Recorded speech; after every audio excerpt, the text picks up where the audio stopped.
Olá, pastora Sandra falando, e eu quero gravar para vocês o nosso áudio falando sobre oração, que nós estamos compartilhando a palavra do Senhor para a gente entender cada dia que passa melhor sobre a importância, né, da oração. Tem um texto da palavra que eu amo, gosto muito. Sempre sou ministrada quando eu leio, que está lá em 2 Crônicas, no capítulo 20, do 1 ao 30. É uma palavra conhecida, que é onde Josafá derrota Moabe e Amon. Nós sabemos que esse texto ele fala sobre este homem de Deus que ele já havia vencido outras batalhas e como rei, ele estava à frente, né, do povo. E surge essa situação onde é uma situação inusitada, onde ele sente medo diante da ameaça. Eu quero, inclusive, compartilhar com vocês essa palavra que, se eu fosse colocar um tema, seria a vitória sobre o impossível por meio da oração. Dia a dia, ao enfrentar os problemas da vida, podemos empreender as nossas batalhas sabendo que Deus quer a nossa vitória completa.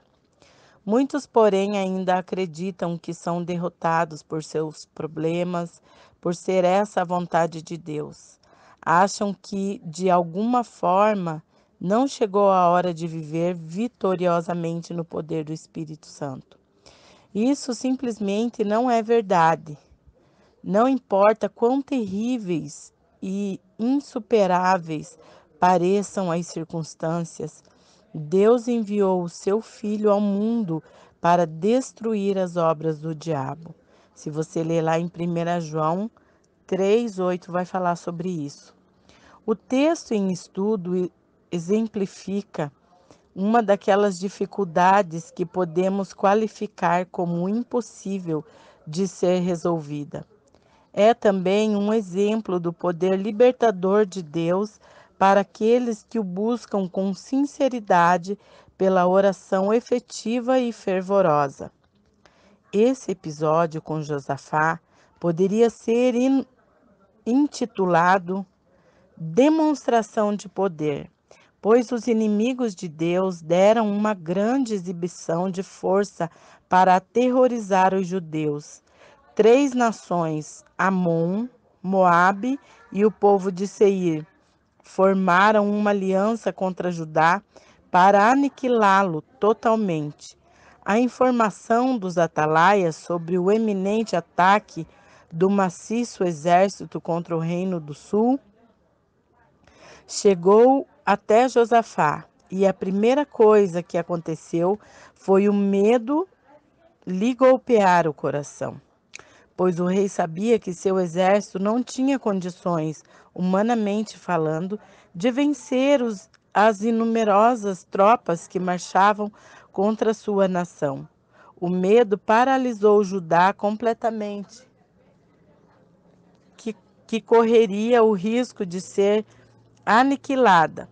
Os efeitos imediatos do medo são capazes de determinar a vida ou a morte, a derrota ou a vitória de uma nação ou de um indivíduo.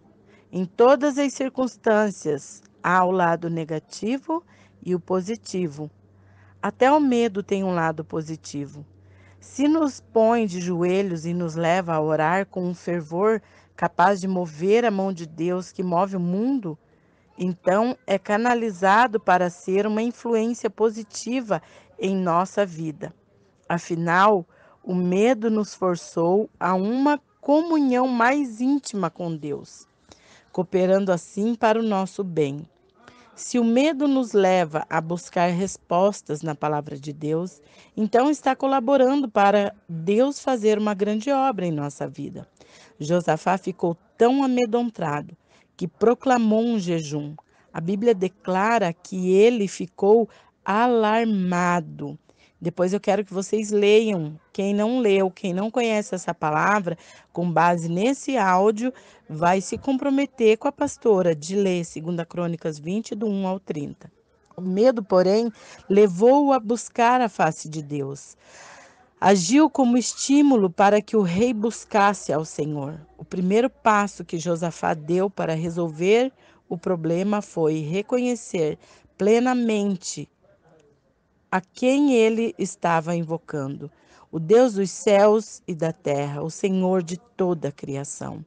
Ele se lembrou das palavras do rei Davi: os céus declaram a glória de Deus, o firmamento proclama as obras de suas mãos. Está lá em Salmo 19:1. É estranho Josafá não mencionar o problema no início de sua oração, o que provavelmente faríamos no lugar dele. Ele parecia conhecer o segredo de como se aproximar do Criador. De saída, relembrou o poder e a glória do Pai Celestial. Na verdade, começou reconhecendo Deus acima de todos. E em vez de lançar logo o pesado fardo diante do Senhor, o que o rei fez? Tratou de estabelecer um relacionamento com Deus. Josafá declarou que Deus podia livrar o seu povo. Sabia que a resposta para a calamidade residia no poder divino para libertar, não na força humana. Ele tirou os olhos das circunstâncias e fixou-os na fonte de todo o poder. Se Josafá foi capaz de falar com o Senhor de modo tão pessoal, conhecendo-o somente por meio da sua palavra, pelos seus atos, pelos símbolos do templo e do sacerdócio, pelas sombras da lei, quanto mais a nossa fé pode erguer-se para crer que Deus fará o impossível. O nosso relacionamento com Deus não se dá por meio de intermediários, como no caso de Josafá, mas pelo Filho de Deus, Jesus Cristo. Se Josafá foi capaz de tocar o coração de Deus com sua oração, temos por meio de Cristo uma garantia de vitórias ainda maiores para o reino de Deus. E eu vou concluir esse áudio aqui, mas amanhã eu continuo falando sobre Josafá. Amém? Que Deus abençoe vocês. Fiquem com essa meditação. Se não entendeu, volta, ouve de novo, porque Deus quer falar com você sobre esse tema. Tira um tempinho, senta, leia 2 Crônicas, capítulo 20, e Deus vai falar com você. Amém? Deus abençoe. Um bom descanso a todos.